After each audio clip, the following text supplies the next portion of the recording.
At my wife's birthday gala, my place card read, Mr. Irrelevant, useless, loud, and cheap.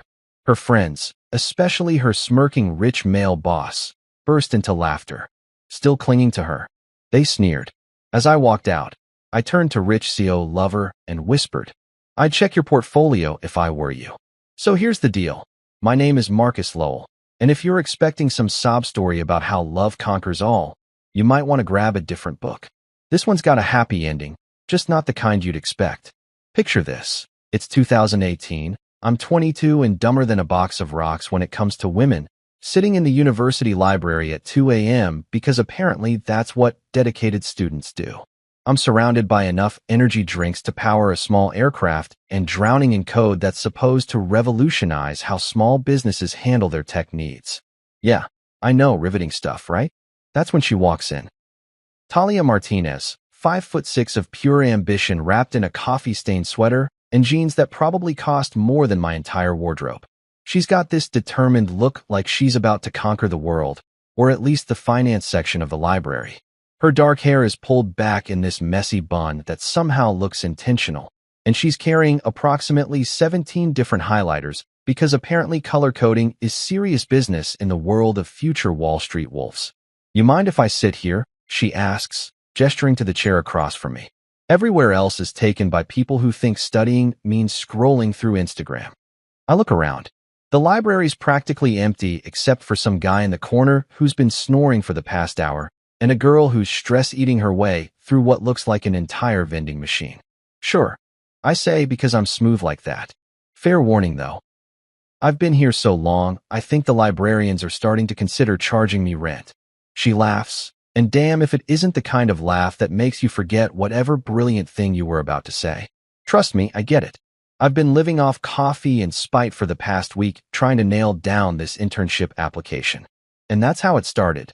Two broke college kids bonding over our shared caffeine addiction and the mutual delusion that we were going to change the world. She told me about her dreams of climbing the corporate ladder in finance, making enough money to never worry about whether she could afford both groceries and textbooks in the same week. I rambled about my vision for ethical tech consulting, helping small businesses level the playing field against the corporate giants who treated technology like some kind of exclusive club. You know what's crazy? She said around 3 a.m., when we'd both given up any pretense of actually studying. Most people our age are planning their next party or figuring out how to dodge their parents' calls. Here we are plotting world domination. Speak for yourself, I shot back. I'm just trying to figure out how to make rent without selling a kidney on the black market. The thing about Talia was that she got it. She understood that being broke wasn't just about having empty pockets. It was about having this burning need to prove that you belonged in rooms where people didn't think twice about spending your monthly grocery budget on lunch. We both came from families where making it meant something different than what our classmates took for granted. Over the next few months, we became this unstoppable team. She'd help me refine my pitch decks, turning my rambling technical explanations into something that actually made sense to people who didn't speak fluent nerd. I'd proofread her internship applications, making sure her brilliance came through without sounding like she was trying too hard. We made a pact. No jealousy, no games, just pure support. If one of us succeeded, we both succeeded. Promise me something, she said one night, sprawled across my dorm room floor surrounded by business plan printouts. When we make it, and I mean when, not if, we don't become those people who forget where they came from. What kind of people? I asked, though I knew exactly what she meant. You know, the ones who start believing their own hype. Who think success means you get to treat other people like they're disposable. She sat up, getting that intense look she got when something really mattered to her. Promise me we'll always have each other's backs, no matter what. Deal, I said, and I meant it. Back then, I couldn't imagine anything that would make me break that promise. We graduated in May 2019, her with her finance degree and a job offer that would take her straight to the big leagues, me with my computer science degree and enough student loans to fund a small country. I had an offer too, a sweet gig at a tech firm in Seattle that would have set me up nicely. Good salary, stock options, the whole 9 yards. But here's the thing about being young and stupid in love. You make decisions with your heart instead of your brain. Talia's opportunity was here, in the city, with some hotshot investment firm called Lockridge Capital. So I turned down Seattle. Just like that. No hesitation, no second thoughts. You sure about this? She asked when I told her. We were sitting in our favorite diner, the one where the coffee was terrible but the pie was legendary. That Seattle job sounds amazing. It is, I admitted. But you know what would be even more amazing? Building something here. Together. You conquering Wall Street while I help small businesses fight back against the corporate machine. We'll be like a power couple, except with less pretension and better takeout options. She smiled, but there was something in her eyes I didn't recognize then. Something that should have been a warning. Together, she repeated, like she was testing how the word felt. I started my consulting firm, Lowell Tech Solutions, from our shared apartment. Well, technically it was from our garage, but garage sounds more entrepreneurial, right? I had exactly 3 clients, 2 of whom paid me in pizza and good intentions. But I believed in what I was doing, helping small businesses navigate the tech world without getting steamrolled by companies with budgets bigger than some countries' GDP. Meanwhile, Talia was crushing it at Lockridge. She'd come home with stories about deals worth more money than I'd see in a lifetime, about clients who flew in from across the country just to shake hands with her team. I was proud of her, genuinely excited to watch her dreams come true. We did it, I'd say when she'd share news of another promotion, another successful deal. We're actually doing this. And for a while, it felt true. We were partners, just like we'd promised. 2 kids from nothing, making something of ourselves. The American dream, updated for the student loan generation. 2 bad dreams have a way of turning into nightmares when you're not paying attention. You know that feeling when you're watching a movie and you can see the main character making a terrible decision, and you're sitting there yelling at the screen like, "Don't go in there, you absolute moron." Yeah, well, turns out I was that moron, and life doesn't come with a pause button or a director's commentary to warn you when you're about to step in it. So there I was, building my little empire from what used to be our garage, but somehow transformed into my home office. And let me tell you, nothing says successful entrepreneur like conducting client calls while your neighbor's dog is having an existential crisis at 3 p.m. I had upgraded from 3 clients to a solid dozen, mostly small tech companies who needed someone to explain why their website looked like it was designed during the Clinton administration.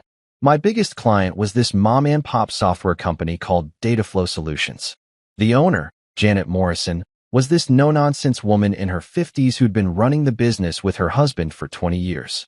They were the kind of clients I lived for. People who understood that good technology didn't have to cost a fortune, and who actually listened when I explained why their current setup was held together with digital duct tape and prayers. "Marcus," Janet said during one of our weekly calls, "I don't know how we survived before you came along. Our system actually works now. It's like magic, except I can afford it." That's the thing about small business owners. They get it. They understand the value of expertise because they've been burned by enough consultants who promised the moon and delivered a handful of space rocks. Working with them felt like coming home, like I was actually making a difference instead of just adding another zero to some corporation's quarterly profits.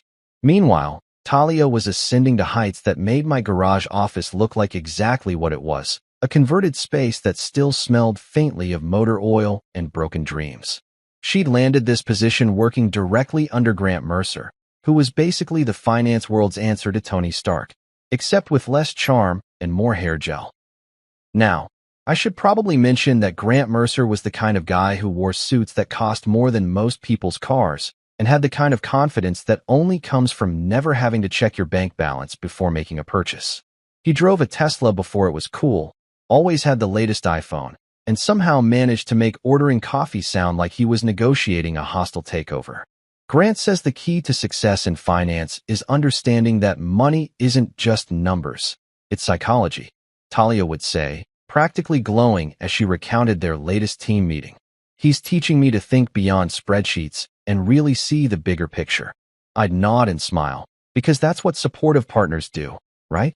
Except every conversation started becoming Grant says this, and Grant thinks that, like the man had become her personal oracle of wisdom. Don't get me wrong, I was proud of her. The girl was kicking ass and taking names in a world that wasn't exactly known for being friendly to young women with more ambition than family connections. But here's where things started getting weird, and by weird, I mean soul-crushingly obvious in hindsight. We'd go to work parties. You know, those awkward social mixers where everyone pretends to have fun while secretly networking like their lives depend on it. At first, Talia would introduce me as her partner, and I'd do my whole "nice to meet you" routine while mentally calculating how much these people probably spent on their shoes. Then she started introducing me as her boyfriend. Then as Marcus, who works in tech. Then, and this is where my inner warning system should have started blaring like a fire alarm, she began calling me a freelancer. "Oh, this is Marcus," she'd say with this laugh that didn't quite reach her eyes. "He's freelancing right now, doing the whole work-from-home thing. You know how it is with tech guys. Always on their computers. Freelancing. Like I was some guy picking up gigs on Craigslist instead of running a legitimate consulting business. Like my clients were imaginary and my expertise was something I'd picked up from YouTube tutorials. But hey, I laughed along because I'm a team player, and besides, maybe she was just trying to keep things simple for people who wouldn't understand the nuance between consulting and freelancing. The real kicker came at this company barbecue, because nothing says high-powered finance like forcing your employees to pretend they enjoy spending their Saturday afternoon making small talk over overpriced burgers. I was standing there with a beer, trying to look interested while some guy explained his cryptocurrency investment strategy, when I overheard Talia talking to a group of her coworkers. "Marcus is so sweet," she was saying, and I perked up thinking I was about to get some positive press. "He's basically become our at-home IT guy. You know, fixes the router when it's acting up, helps me with my laptop when it freezes. It's like having tech support on speed dial." The group laughed, not with her, but at the image she'd painted. Her boyfriend, the live-in tech support. The guy who fixes things and stays out of the way. I stood there, beer halfway to my mouth, wondering when exactly I'd been demoted from business owner to household appliance. But here's the thing about self-respect. It dies slowly, then all at once. At first, I told myself she was just being modest about my work because she didn't want to overshadow her own achievements. Then I convinced myself she was protecting me from the judgment of people who might not understand what I did. Finally, I realized I was making excuses for someone who had started seeing me the way her colleagues did, as an accessory to her real life. The worst part? I kept supporting her. When Lockridge Capital hit some turbulence over a PR scandal involving some shady investment practices, I spent hours researching crisis management strategies and put together a presentation on how they could rebuild their public image. I mean, this was good stuff. Actionable insights about transparency, community engagement, the whole 9 yards. "Thanks, babe," she said, barely glancing at my work. "But you don't really understand how high-level finance works. This isn't like helping small businesses fix their websites. Grant says we need to let the lawyers handle the messaging and focus on what we do best." Grant says. There it was again, like a broken record that played the same song over and over until you wanted to throw the whole stereo out the window. My insights weren't valuable because they came from the wrong level of the food chain. My expertise didn't count because it wasn't stamped with the Lockridge Capital seal of approval. I started feeling like an extra in my own marriage, watching from the sidelines while the real story played out between Talia and her shiny new world of power lunches and quarterly projections.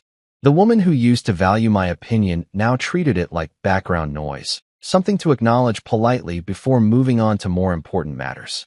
And you know what the really pathetic part was?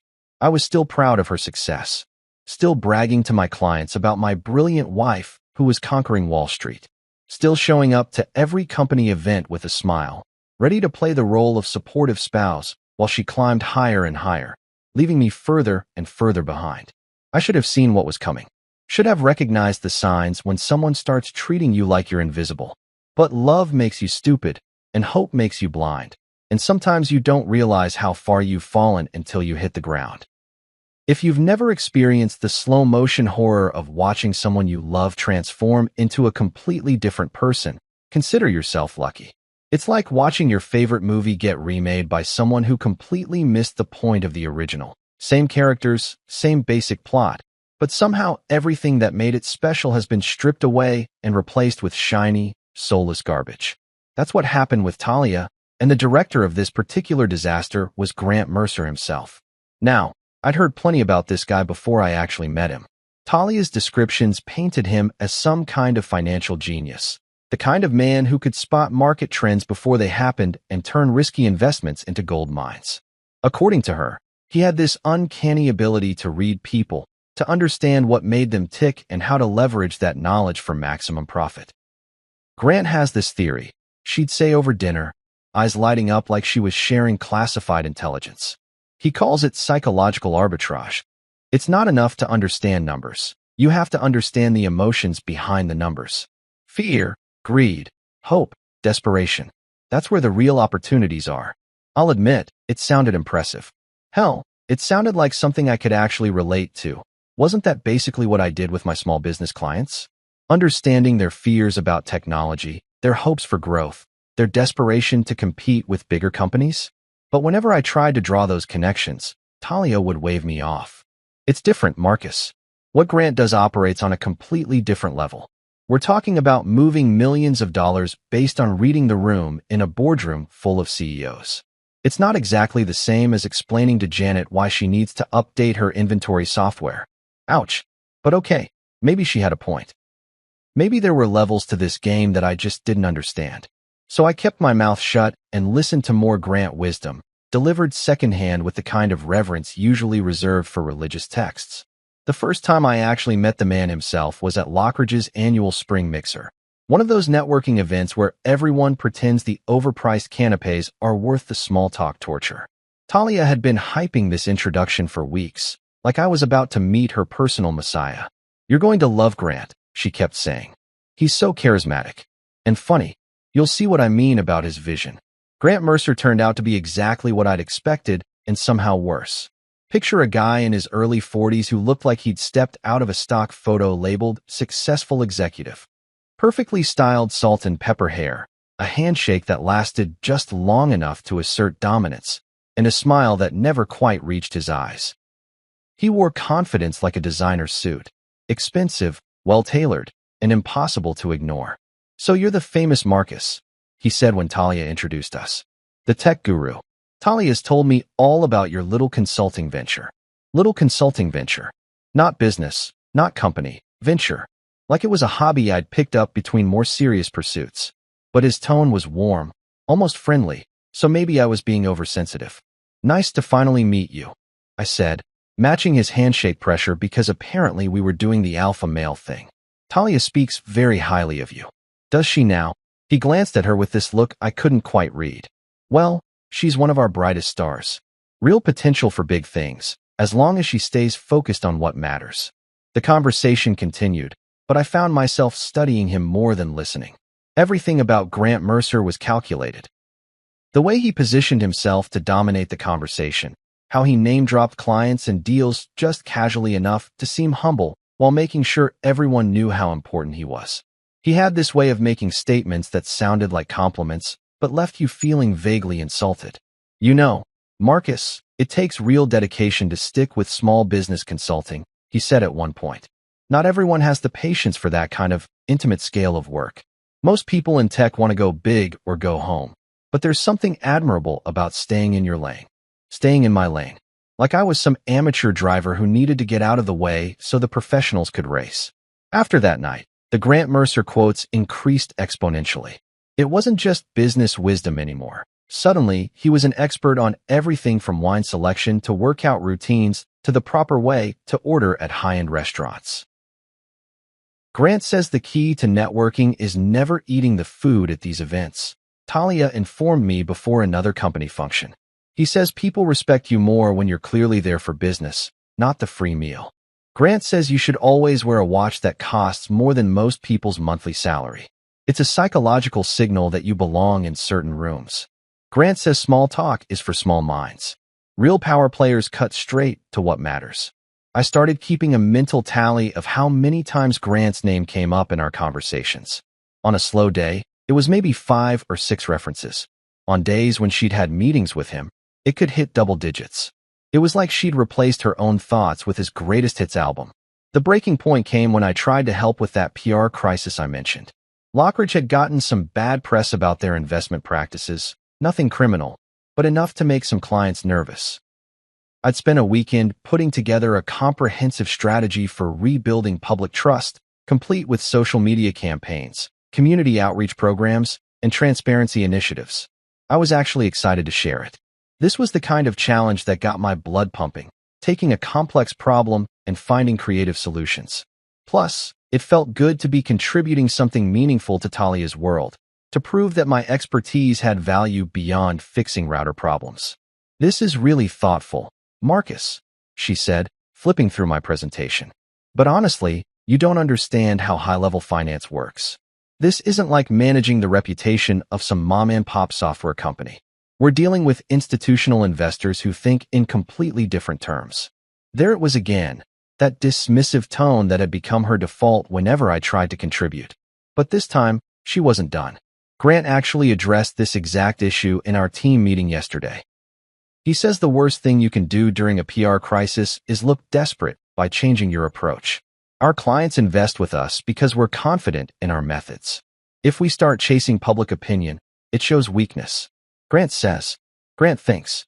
Grant knows best. I sat there holding my worthless presentation, watching my wife explain why my professional opinion didn't matter, and something inside me finally snapped into focus. This wasn't about my business being smaller than hers, or my expertise being different from theirs. This was about Talia choosing Grant's validation over our partnership. When did you stop trusting my judgment? I asked quietly. She looked genuinely surprised by the question. What do you mean? I trust you with tech stuff. But this is finance, Marcus. It's just different. Different. That had become her favorite word for dismissing anything I brought to the table. My insights were different. My experience was different. My entire professional existence was just different. And apparently, different meant irrelevant. I was starting to feel like a ghost in my own marriage, watching from the sidelines as Grant Mercer's shadow grew longer and darker, swallowing up the woman I'd fallen in love with and replacing her with someone who saw me as nothing more than the hired help who happened to share her bed. The funny thing about shadows, though, they only exist when something is blocking the light. And I was about to find out just how bright things could get once you step out from under them. You know what they say about rock bottom? It's a solid foundation to build on. Problem is, nobody tells you that the fall is going to hurt like hell, and that sometimes rock bottom has a basement with even worse Wi-Fi. Talia's birthday was coming up, and for the first time in months, she seemed genuinely excited about something that involved both of us. Lockridge Capital was throwing this massive gala. Not just for her birthday, mind you, but she'd managed to convince Grant that combining her celebration with a client appreciation event would be synergistic. Because nothing says happy birthday like turning your personal milestone into a corporate networking opportunity. It's going to be amazing, Marcus, she said, practically bouncing around our apartment while showing me pictures of the venue on her phone. The Meridian Ballroom. You know, that place downtown where they host all the fancy charity auctions? Grant pulled some serious strings to get us booked there on such short notice. I looked at the photos. Crystal chandeliers, marble floors, the kind of place where the coat check probably cost more than most people's dinner. It was beautiful, sure, but it was also intimidating as hell for a guy whose idea of fancy dining was ordering the premium pizza toppings without checking the price first. Sounds incredible, I said, and I meant it. Despite everything that had been going wrong between us, I wanted this to work. I wanted one night where we could remember why we fell for each other in the first place, where I could see her smile at me instead of through me. She handed me an elegant black invitation with gold lettering. You'll need to wear your best suit. This is important, Marcus. All the major players will be there, clients, partners, other executives from competing firms. It's basically the social event of the season for our industry. I nodded, already mentally calculating whether my one decent suit was nice enough for this crowd. I'd bought it for our wedding 3 years ago, and it had served me well for the occasional client dinner or family function. But something told me I was about to be swimming in much deeper waters. The week leading up to the gala was a blur of Talia's excitement and my growing anxiety. She'd come home each day with updates about the guest list, the menu, the entertainment. Grant had apparently spared no expense, which made sense since the company was footing the bill. What didn't make sense was why I felt more like hired help than the guest of honor's husband. Oh, and Marcus, she said the night before the event, Grant wanted to make sure you knew how much he appreciates you being supportive of my career. He said not every spouse would be so understanding about the demands of high-level finance. There was something in her tone that made my stomach clench, but I couldn't put my finger on what it was. That's nice of him to say. He really gets it, you know? How hard it can be to balance a marriage with serious career ambitions. Not everyone can handle being with someone who's destined for bigger things. Destined for bigger things. Like she was some kind of chosen one, and I was just lucky to be along for the ride. But I swallowed my irritation because tomorrow was supposed to be about celebrating her, about us, about the life we'd built together. I spent an hour getting ready the night of the gala, making sure my suit was perfectly pressed, my shoes polished to a mirror shine. I even splurged on a new tie, nothing too flashy, just something that would help me blend in with the crowd. Looking in the mirror, I thought I cleaned up pretty well. Not Grant Mercer level, maybe, but respectable. The venue was everything the photos had promised and more. Valet parking, red carpet, photographers capturing arrivals like this was the damn Oscars.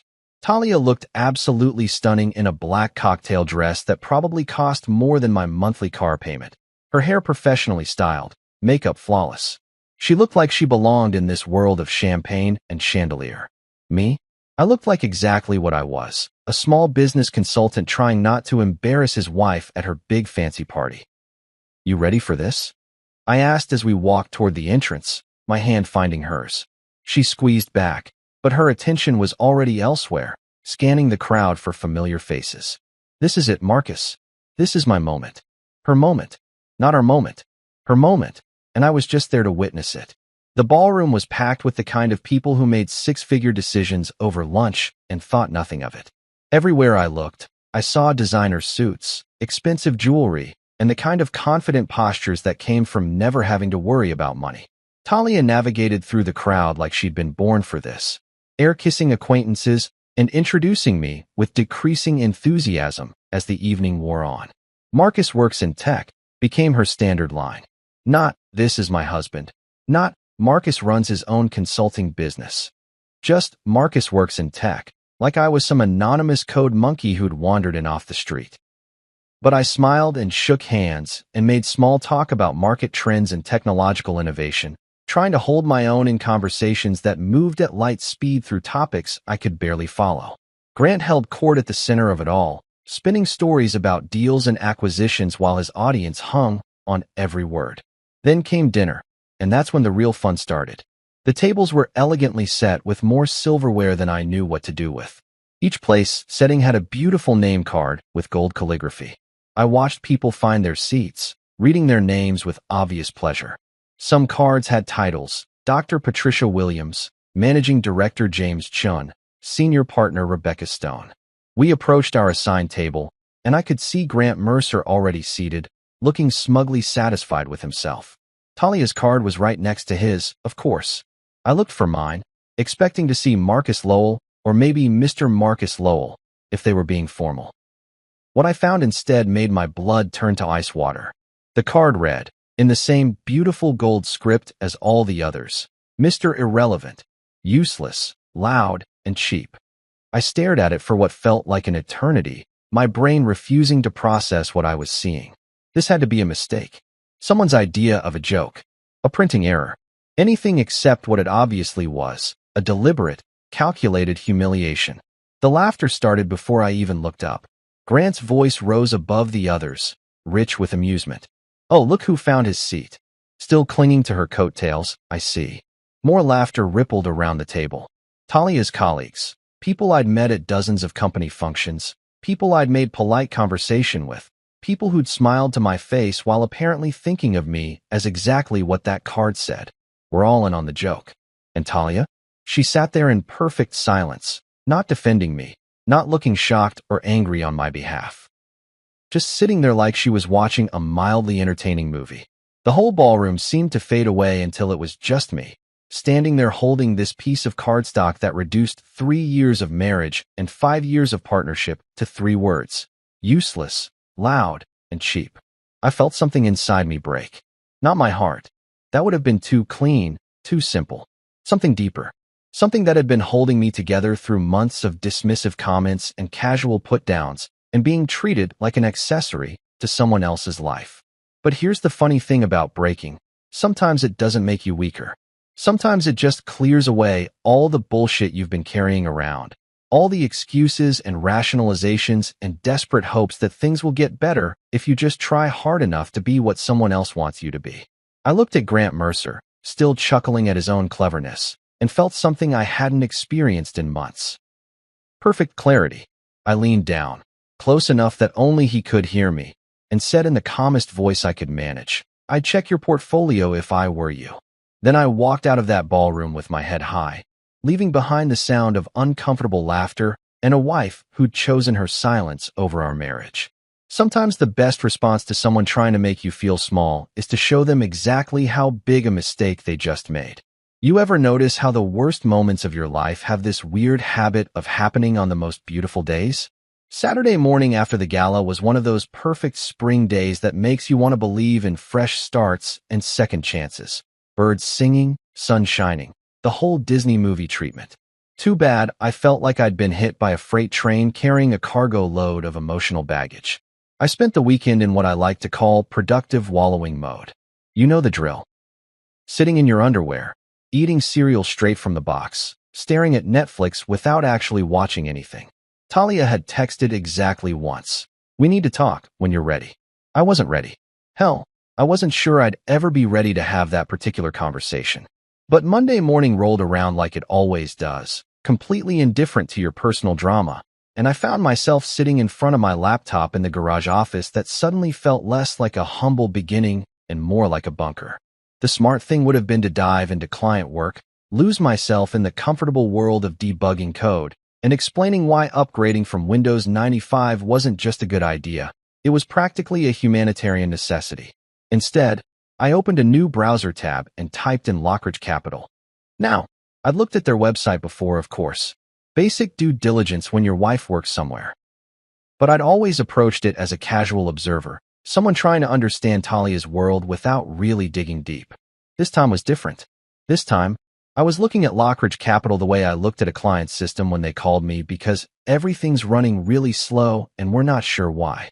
The public face of Lockridge was exactly what you'd expect. Sleek design, buzzwords about innovative financial solutions, stock photos of diverse professionals looking confident while pointing at charts that somehow always went up and to the right. Grant Mercer's bio painted him as a visionary leader with an uncanny ability to identify emerging market opportunities. Talia's name appeared in a press release about their dynamic new talent acquisition strategy. But here's the thing about being a tech consultant for small businesses. You develop a sixth sense for when something doesn't add up. When a company's website looks too perfect, when the marketing speaks in vague platitudes instead of concrete achievements, when the leadership bios read like they were written by the same PR firm that handles politicians' campaign websites, I started digging deeper, and by deeper, I mean I fell down a research rabbit hole that would have made investigative journalists proud. SEC filings, quarterly reports, business news archives, industry publications. I cross-referenced timelines, tracked personnel changes, mapped out their client acquisition patterns. It was like putting together a massive jigsaw puzzle, except every piece I found made the picture look a little more twisted. The patterns started emerging around Tuesday afternoon. Lockridge had this interesting habit of landing major new clients right before announcing strategic partnerships that happened to benefit those same clients. Their investment timing was almost supernatural. They'd shift positions in certain sectors days before market-moving news broke. Their subsidiary companies seemed to exist in a complex web that would have made a spider jealous. That's weird, I muttered to myself, highlighting yet another suspicious timeline in my increasingly elaborate spreadsheet. Grant Mercer's name kept appearing on approval forms for transactions that seemed perfectly legal on the surface, but felt orchestrated when you looked at the bigger picture. By Wednesday, I had enough red flags to outfit a communist parade, but I needed more than suspicious patterns. I needed proof. Hard evidence that would stand up to scrutiny from people who wore more expensive suits than mine and had law degrees to back up their opinions. That's when I remembered something Talia had mentioned months ago. Something about Lockridge's digital security being surprisingly outdated for a company that deals with sensitive financial information. She'd laughed about it, said Grant was old school when it came to technology, preferred phone calls and face-to-face meetings over digital communication. Old school executives, in my experience, meant old school security protocols. And old-school security protocols meant vulnerabilities that someone with my particular skill set might be able to explore. Hypothetically speaking, of course. I want to be clear here. I'm not talking about hacking. I'm talking about good old-fashioned public records research, enhanced by the kind of digital detective work that exists in the beautiful gray area between legal and slightly less legal. The kind of investigation that might uncover information that was technically public but buried under layers of bureaucratic red tape and corporate obfuscation. Let's just say that when you spend years helping small businesses understand their digital footprints, you learn a few things about how information travels through the internet and how corporations sometimes leave breadcrumbs in places they probably shouldn't. By Thursday evening, I had enough material to write a doctoral thesis on questionable business practices. Emails that had been archived in public databases, financial documents that were technically part of the public record but filed in obscure corners of regulatory websites, meeting minutes from subsidiary companies that painted a very interesting picture of how Lockridge Capital actually operated. The smoking gun came from an unexpected source, a disgruntled former employee who'd started a blog about corporate culture in modern finance. Most of his posts were the usual workplace horror stories, but buried in a rambling essay about toxic leadership were some very specific details about internal meetings, complete with dates and participants that perfectly matched the patterns I'd been tracking. Grant Mercer hadn't just been making lucky investment decisions, he'd been orchestrating them, creating artificial market conditions, timing announcements to maximize profit, using insider information disguised as market intuition. It was all there, hiding in plain sight like a murder weapon left on the victim's coffee table. And Talia's name was on the paperwork, not as a mastermind, but as a willing participant. Someone who'd signed off on transactions that looked legitimate individually, but formed a clear pattern of market manipulation when viewed as a whole. I sat back in my desk chair, staring at months of research spread across multiple monitors, and felt something I hadn't experienced since college. That electric thrill of solving a complex problem. Except this wasn't a theoretical exercise or a class project. This was real, and it was big, and it had the potential to bring down the entire house of cards that Grant Mercer had built. The funny thing was, I wasn't angry anymore. Anger had burned itself out somewhere between Tuesday's financial filings and Wednesday's archived emails. What I felt now was something much more dangerous. Professional curiosity combined with personal motivation and a skill set that Grant Mercer had seriously underestimated. He'd called me irrelevant, useless, loud, and cheap. Time to show him exactly how relevant a freelance IT guy could be when he put his mind to it. I opened a new document and started typing. Red flags at Lockridge Capital, a forensic analysis.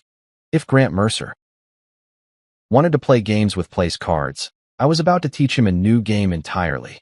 And unlike his little party tricks, this one was going to have consequences that lasted a lot longer than one embarrassing evening. Nothing says, I'm about to ruin someone's life, quite like creating a fake identity on the internet at 2 a.m. while eating leftover Chinese takeout. But there I was, crafting the digital persona of Silent Circuit, a mysterious financial analyst who was about to become Grant Mercer's worst nightmare. The name came to me while I was staring at my home office setup, surrounded by enough monitors and cables to launch a small spacecraft.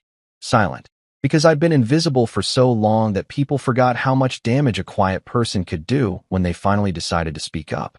Circuit, because everything in finance these days ran on digital networks, and I knew exactly how those networks could be influenced. Creating the Silent Circuit identity was like building a character for a video game, except the stakes were real and the boss fight was about to get very, very personal.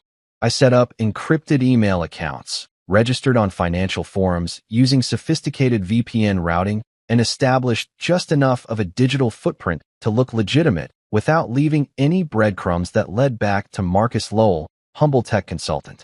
My first post went live on Friday morning on 3 different financial analysis platforms simultaneously. The title was simple, almost boring. Red flags at Lockridge Capital, a forensic look. But the content? That was 5,000 words of pure, devastating truth, complete with charts, timelines, and enough cross-reference documentation to make a CPA weep with joy. I'd learned a lot from watching Talia prep for her presentations over the years. She always said the key to convincing people wasn't just having the right information. It was presenting it in a way that made them feel smart for understanding it. So I wrote like I was explaining things to intelligent people who just happened to lack insider knowledge about corporate fuckery. Dear readers, the post began. What you're about to see is the result of 6 months of careful analysis into the investment patterns and corporate practices of Lockridge Capital Management. While everything documented here is based on publicly available information, the patterns that emerge paint a troubling picture of systematic market manipulation disguised as extraordinary business acumen. Then came the charts. Oh man, the charts were beautiful. Color-coded timelines showing how Grant's brilliant investment decisions consistently happened 24 to 48 hours before major market announcements.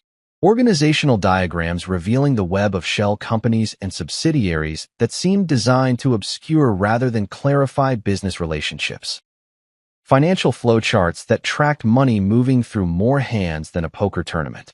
But the real masterpiece was the correlation analysis. I'd mapped Grant's public statements about market conditions against actual trades made by Lockridge's various entities. The statistical correlation was so strong that any first-year statistics student would have flagged it as suspicious. Grant Mercer wasn't a financial genius. He was just really good at trading on information that other people didn't have yet. I hit publish on all 3 platforms at exactly 9 a.m. Eastern, right when the financial markets opened and people started their morning routine of checking industry news with their coffee. Then I sat back and waited. I didn't have to wait long. Within 2 hours, the post had been shared across LinkedIn by several prominent financial bloggers. By noon, it was trending on FinTwit. That weird corner of Twitter where finance bros go to argue about cryptocurrency and pretend they understand macroeconomics. Someone had created an infographic version that was making the rounds on Reddit's investing communities. The real validation came when MarketWatch picked it up. Their headline read, "Anonymous analyst raises serious questions about Lockridge Capital's investment practices."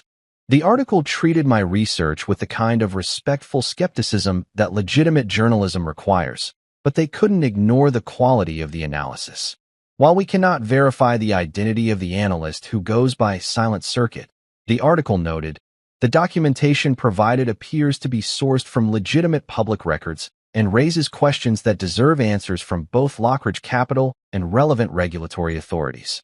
By Friday afternoon, Lockridge's stock price had dropped 3%. Not catastrophic, but enough to get noticed. Enough to make Grant Mercer's weekend a little less comfortable. But the real surprise came Saturday morning, when I found an encrypted message waiting in Silent Circuit's inbox. "Who are you? I've suspected something for months. Can we talk?" The message came from someone calling themselves Compliance Ghost. And something about the tone made me think this wasn't some random internet troll. This felt like someone who'd been sitting on information, waiting for the right moment or the right ally to come forward. I spent an hour crafting my response, trying to strike the right balance between mysterious and trustworthy. I'm someone who believes in accountability. If you have information that supports what I've documented, I'm interested in hearing it. The response came within minutes. Check your secure inbox in 1 hour. I'm about to share something that will blow your mind. An hour later, I was staring at a treasure trove of internal communications that made my public records research look like amateur hour.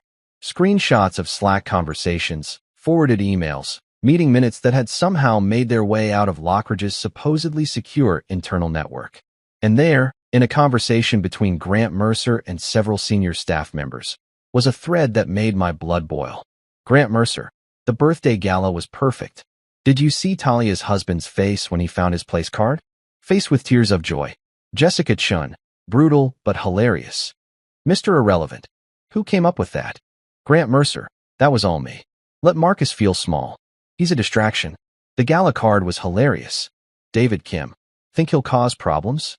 Grant Mercer, what's he going to do? He's a freelancer who fixes computers. He doesn't even understand how our world works. There it was, in black and white. The whole thing hadn't been a spontaneous joke or a printing error. It had been planned, orchestrated, designed specifically to humiliate me in front of a room full of people. And Talia, there was no way she hadn't known what was coming. Compliance Ghost revealed themselves in the next message. My name is Rhea Glenn. I'm a compliance officer at Lockridge, and I've been documenting irregularities for months. After seeing your analysis, I think it's time we met. We arranged to meet at a coffee shop downtown, far enough from Lockridge's offices to avoid awkward encounters. Rhea turned out to be a woman in her 30s with the tired eyes of someone who'd been fighting a losing battle for too long. She had a folder thick enough to use as a weapon and a story that made my research look like the tip of a very ugly iceberg. Grant's been running this scheme for at least 2 years, she told me over coffee that had gone cold while we talked. Maybe longer. I started noticing patterns in the compliance reports, but every time I raised concerns, I got shut down. Grant's just really good at reading the market, they said. Don't look for problems where none exist. She slid the folder across the table. But problems do exist. And now that someone from outside has documented the same patterns I've been seeing, maybe people will finally listen. I opened the folder and found myself looking at the kind of evidence that prosecutors dream about. Internal memos that contradicted public statements, email chains that revealed the coordinated timing of trades and announcements, financial records that showed money flowing through channels designed to obscure its source and destination. Why are you showing me this? I asked. Rhea smiled grimly. Because Silent Circuit isn't the only one who believes in accountability. And because Grant Mercer is about to learn that some people can't be intimidated into silence. We spent the next 3 hours planning the next phase of what was about to become the most expensive lesson in humility that Grant Mercer had ever received. You know that moment in disaster movies when the dam finally breaks? It starts with one tiny crack, then spreads faster than gossip at a high school reunion until the whole structure comes crashing down in spectacular fashion. Well, Grant Mercer's empire was about to have its Hollywood moment, and I had a front row seat to the carnage. Rhea and I had spent the weekend crafting what we called the nuclear option, a comprehensive expose that made my first Silent Circuit post look like a gentle warning shot. This wasn't just analysis anymore. This was a full-scale investigation with internal documents, recorded conversations, and enough smoking guns to arm a small revolution. But we needed a bigger platform than financial forums and Reddit threads. We needed someone with the credibility and reach to make sure this story landed where it would do maximum damage. That's when Rhea mentioned Trevor Denton. He's an investigative journalist with the Financial Tribune. She explained over our third cup of coffee that Sunday morning. Specializes in corporate malfeasance. He's been sniffing around Lockridge for months, but couldn't get access to the internal stuff. If we give him this, she gestured to our pile of evidence. He'll run with it. Trevor turned out to be exactly what you'd expect from an investigative journalist. Rumpled shirt, suspicious eyes, and the kind of cynical sense of humor that comes from spending your career documenting how people with money screw over people without it. We met him at a diner that looked like it hadn't been updated since the Carter administration, which seemed appropriate for a conversation about old-fashioned corruption in modern dress. This is incredible work, he said, flipping through our documentation for the third time. The level of detail, the cross-referencing. Whoever Silent Circuit is, they know their shit. I kept my poker face while Rhea did the talking. We'd agreed that maintaining my anonymity was crucial, at least for now. Silent Circuit was more effective as a mysterious figure than as Marcus Lowell, bitter ex-husband with an axe to grind. Can you run with this? Rhea asked. Trevor grinned like a shark who'd just spotted a swimmer with a paper cut. Lady, I can run with this all the way to a Pulitzer nomination. Give me 72 hours to verify everything and contact the relevant parties for comment. This story's going to hit Tuesday morning like a freight train carrying nuclear waste. While Trevor worked his journalism magic, I played the waiting game from my garage office, refreshing Lockridge's stock price every few minutes like a nervous day trader. The anticipation was killing me, but it was the good kind of killing, the kind that happens when you know justice is coming and you're the one who called in the coordinates for the airstrike.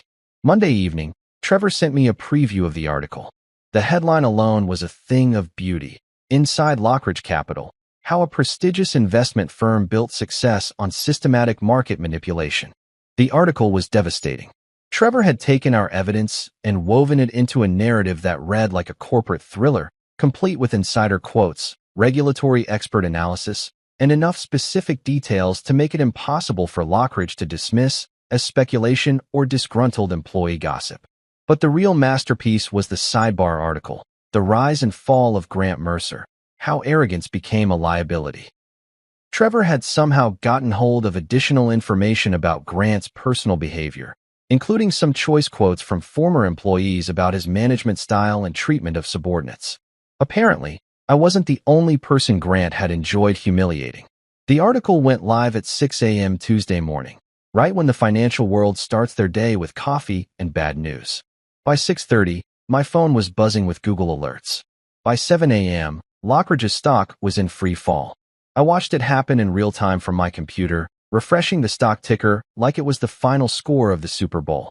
14% down in the first hour, 20% by lunch. The SEC issued a statement that they were reviewing the allegations and would be conducting a thorough investigation. Translation: Grant Mercer was about to get a proctology exam from federal regulators. The beauty of social media is how fast bad news spreads, especially when it's about rich people getting their comeuppance. Hashtag Lockridge scandal started trending before 9 a.m. Financial Twitter was having a field day, with everyone from respected analysts to random trolls piling on with their own theories and hot takes. But the real validation came when CNBC picked up the story for their morning show. Watching some anchor I'd seen 100 times explain Grant's downfall while displaying charts based on my research was surreal.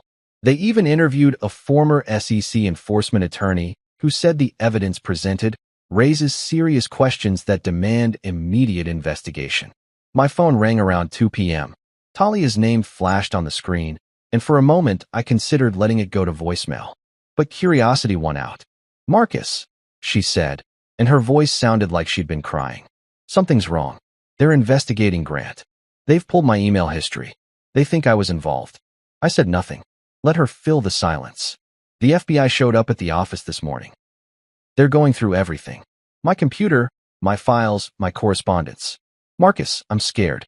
I think I might lose my job. I might lose everything." Still silence from me. 3 months ago, I would have dropped everything to comfort her, to help her figure out a solution, to be the supportive partner I'd always been. But that was before the place card. That was before I learned that she'd sat there in silence while her boss orchestrated my humiliation for sport.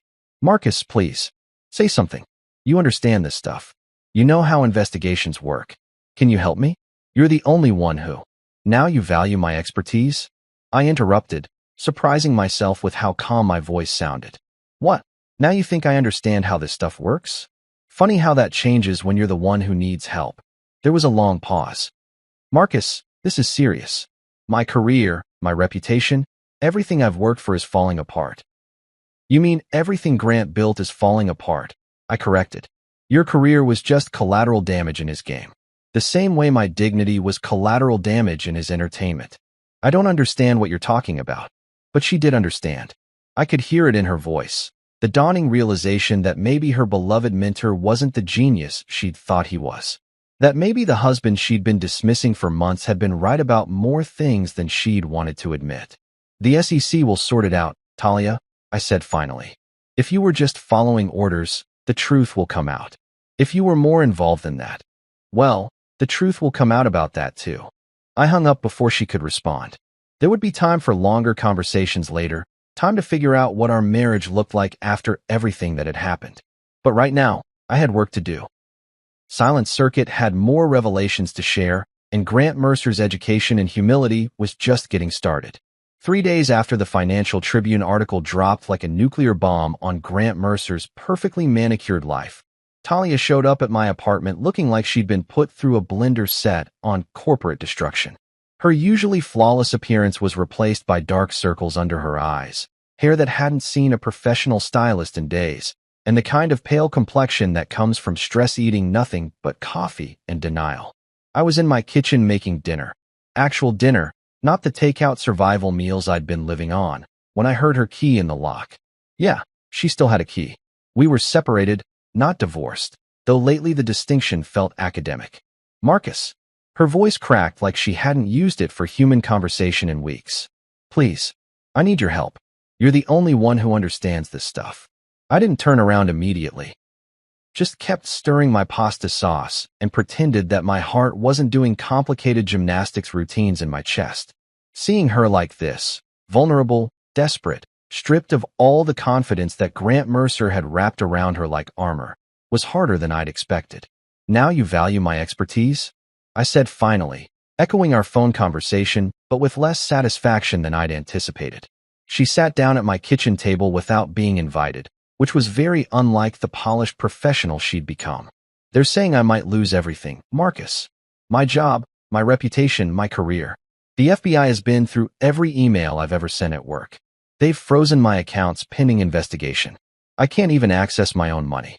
I turned around to look at her properly. This wasn't the woman who'd sat silently while Grant humiliated me at her birthday gala. This wasn't the person who dismissed my professional opinions as the ramblings of a freelance IT guy. This was the girl I'd met in the library 7 years ago, scared and desperate and asking for help. What exactly do you want from me, Talia? I don't know, she said and started crying. Not the pretty Hollywood tears that look good on camera, but the ugly, messy kind that comes from watching your entire life implode in real time. I don't know anything anymore. Everything I thought I knew about Grant, about the company, about my career, it's all lies. I handed her a tissue and sat down across from her. Tell me what you know about the investigation. She wiped her eyes and tried to pull herself together. They have emails. Lots of them. Between me and Grant, between me and clients, between me and other staff members. They're saying I was complicit in the market manipulation scheme, that I signed off on transactions I should have known were suspicious. Did you? I don't know. The words exploded out of her. I signed what Grant told me to sign. I approved what he said to approve. I thought he was a genius, Marcus. I thought he was teaching me how high-level finance really worked. I got up and retrieved a folder from my desk drawer. The same folder I'd shown Trevor Denton, full of the evidence that had started this whole avalanche. You want to know what high-level finance really looks like? Here. I spread the documents across the table. Emails, financial records, timeline analysis, all the proof of Grant's systematic fraud. Talia stared at it like I'd just shown her evidence of alien life. Where did you get this? I told you I understood this stuff. You just never wanted to listen. I pointed to a series of transaction approvals with her signature. These dates match perfectly with market announcements that benefited Lockridge's positions. Every single one. Her face went white. I remember these. Grant said the timing was just good intuition about market trends. Grant was feeding you lines, Talia, the same way he fed lines to everyone else. You weren't learning high-level finance. You were being groomed as an accessory to fraud. She stared at the papers for a long time, and I watched her face change as the pieces clicked into place. The woman who'd once dismissed my insights was finally seeing the bigger picture that I'd tried to show her months ago. You tried to tell me, didn't you? She said quietly. When you offered to help with the PR crisis. When you said their practices looked suspicious. I brushed you off. You didn't just brush me off. You told me I didn't understand how your world worked. I'm sorry. The words came out so quietly I almost missed them. I should have listened. I should have trusted your judgment instead of his. You shouldn't have laughed, I said, and that's when she really broke. I didn't laugh, she said through fresh tears.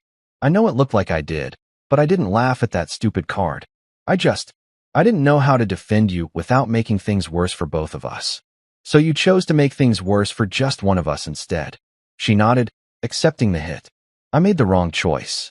I made a lot of wrong choices. I got so caught up in that world, in Grant's approval, in feeling like I was finally successful. I forgot who I was before all of that. I forgot who we were. I looked at this broken woman sitting at my kitchen table, surrounded by evidence of the fraud that had destroyed her career, and felt something shift inside me. Not forgiveness. That would take time, if it came at all. But something like understanding. The FBI will sort out your level of involvement, I said. If you were just following orders, if you genuinely didn't know what Grant was doing, the evidence will show that. And if I was more involved than I realized, then you'll face the consequences. Like a grown-up. She nodded again, still staring at the papers. I lost you, she said finally. The best thing that ever happened to me, and I threw it away for the approval of a criminal. You lost yourself first, I replied. I was just collateral damage. We sat in silence for a while, surrounded by the ruins of Grant Mercer's empire and the wreckage of our marriage. Outside, the sun was setting on what had been the longest week of both our lives. What happens now? She asked.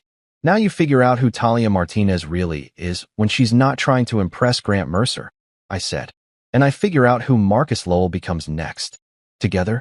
I looked at her, really looked at her, for the first time in months. I don't know, Talia. That depends on who we both turn out to be.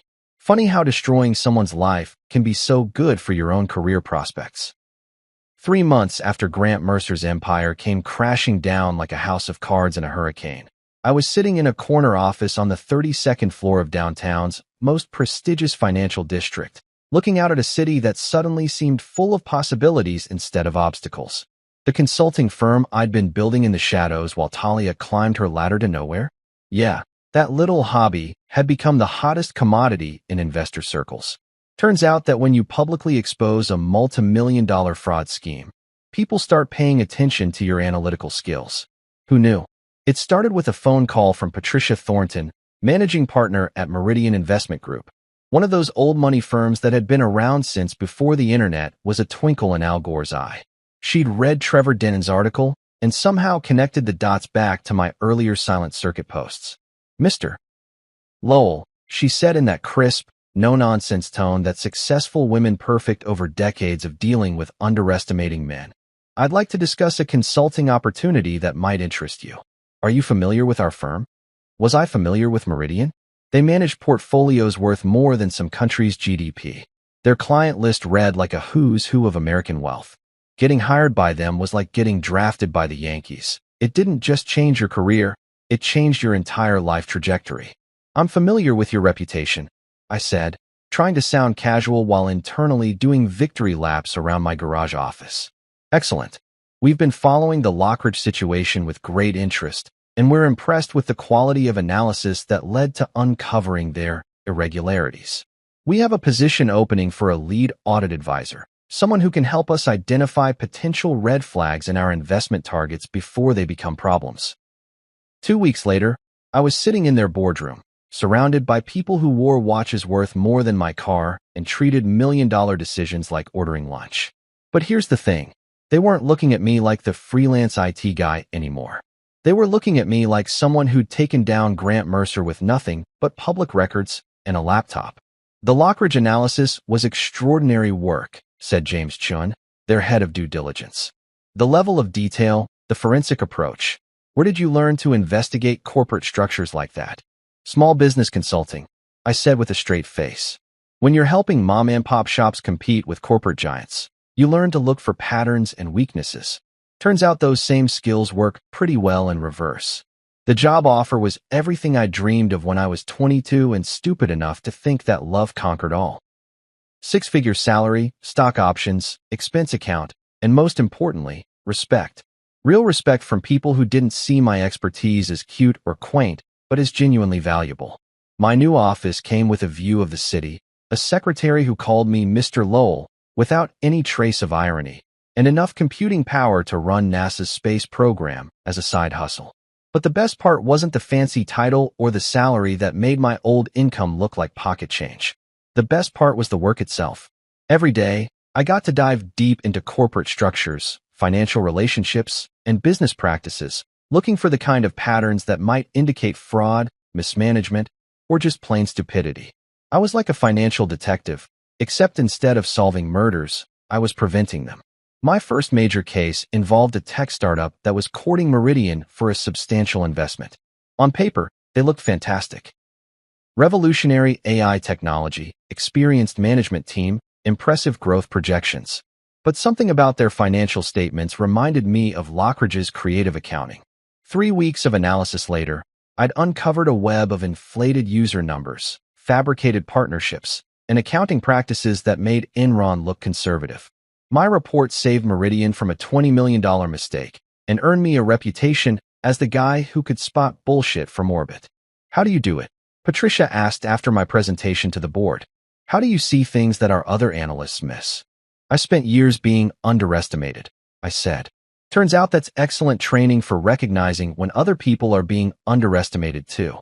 Numbers don't lie, but people sure do. My job is figuring out where the people are lying and what the numbers are actually saying. The apartment came next. A clean, modern space in a building where the doorman wore an actual uniform and the elevator didn't sound like it was planning to give up on life. No garage office, no lingering smell of motor oil, no neighbors with existentially troubled dogs. Just space, light, and the kind of quiet that comes from knowing you can afford to live wherever you want. I furnished it slowly, deliberately, choosing each piece because I liked it rather than because it was what I could afford. A real desk instead of a card table. A couch that hadn't been rescued from someone else's curb. Art on the walls that I'd actually chosen instead of inherited from previous tenants. For the first time in my adult life, I was building something that was entirely mine, and it felt incredible. The best part, though, the people in my new world didn't see me as cheap, irrelevant, or loud. They saw me as accurate, thorough, and valuable. When I walked into client meetings, they listened to what I said because they'd hired me specifically for my expertise. When I raised concerns about an investment, they took notes instead of dismissing my opinions as amateur hour. I'd gone from being an accessory to someone else's success story to being the main character in my own, and damn if it didn't feel good to finally be the hero instead of the sidekick. Justice, it turns out, is a lot more satisfying when it comes with a side of federal charges and a main course of public humiliation. Grant Mercer's arrest made the front page of the Financial Tribune, complete with a photo of him doing the perp walk in handcuffs, a nice change from his usual power poses in expensive suits. The charges read like a greatest hits album of white-collar crime: securities fraud, market manipulation, conspiracy, money laundering. Basically everything except jaywalking, though I'm sure the FBI would have thrown that in too if they could have made it stick. Talia got fired, of course. Lockridge Capital needed scapegoats, and the compliance department wasn't going to sacrifice themselves for someone who'd signed off on transactions that were now Exhibit A through Z in a federal fraud case. She avoided criminal charges, barely, but her career in high-level finance was deader than disco. She'd been calling and texting for weeks, but I'd been too busy enjoying my new life to deal with the wreckage of my old one. Finally, I decided it was time for one last conversation. Not because I owed her anything, but because closure is a luxury that successful people can afford. My final email to her was short and to the point. The man you laughed at just saved your investors from a $60 million fraud. Maybe next time you throw a party, pick better punchlines. Her reply came within an hour. I'm sorry. I didn't know how much I'd lose until I lost you.